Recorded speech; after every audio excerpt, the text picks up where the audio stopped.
استنى استنى ما تمشيش. سمعت عن كتاب بيتكلم؟ طيب عن فانوس جواه أرواح من الماضي في رمضان لسه شوية من سحر آتي. يا عم المسحراتي، أساطير أساطير. وفعلا هنا هتسمع عن حاجات غريبة بتطير في برنامج من سحر آتي. يا مساء الضحكة الحلوة على سماعة مونيكروفون، وجات الساعة 6:15، يعني ميعاد حلقة جديدة من برنامج من سحر آتي. معاكم مونيكا ميشيل، ويلا بينا نسمع طبلة النهاردة اللي هتاخدنا نعيش سحر أسطورة رمضانية جديدة. هنعيش أنهي حكاية يا ترى؟ هنروح في حارة صغيرة من حارات القاهرة القديمة.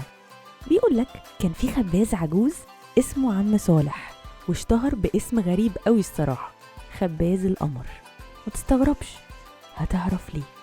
الراجل الطيب ده كان معروف بأحلى عيش بيخبزه في رمضان، واللي محدش فاهمه بقى إن العيش بتاعه كان عمره ما بيخلص مهما الناس اشترت. دولاب العجين اللي عنده كان دايما مليان، والفرن طول الوقت شغال ما بيطفيش، والريحة الحلوة بتاعته تجيبك من آخر الشارع، وشغال دايما لحد السحور. أنا بحب المعجنات الصراحة، فحاسة بالكلام ده قوي من جواي. المهم، الأسطورة بتقول إن كان في زمان راجل فقير دخل على عم صالح ليلة بدر رمضان، وكان جعان جدا لكنه ما كانش معاه فلوس خالص. عم صالح بصله بحنية كده ومدله رغيف سخن وقال له: كل وسامحني معلش لو العيش مش كفاية يعني. الراجل ابتسم له كده وقال له: كفاية إني شفت الخير اللي في قلبك. وأول ما أخد أول لقمة اتحول لنور واختفى. اتقال بعدها إن الراجل ده كان ملاك، وإنه بارك العجين بتاع عم صالح، ومن يومها العجين عمره ما خلص، وكل ما يخبز يلاقي العجين بيزيد. وبقوا الناس يقولوا بينهم وبين بعض: عيش عم صالح معمول بنور القمر، في بركة من السماء، واللي ياكل منه عمره ما يجوع في رمضان.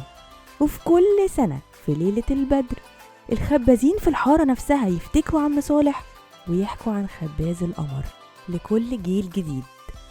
قول لي انت بقى، امتى عملت خير وربنا عوضهولك في ساعتها في وقتها كده، حتى لو كانت بكلمة طيبة، جبر خواطر يعني؟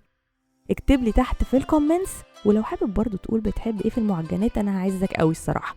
ودلوقتي صوت طبلتنا سكت، واستنوني بكرة مع خبطة طبلة جديدة هتاخدنا نعيش سحر أسطورة رمضانية جديدة الساعة 6:15 بالظبط في برنامج من سحر آتي مع مونيكا ميشيل على مونيكروفون. من سحر آتي، من سحر آتي، من سحر آتي، من سحر آتي. هنا يوماتي من سحر آتي.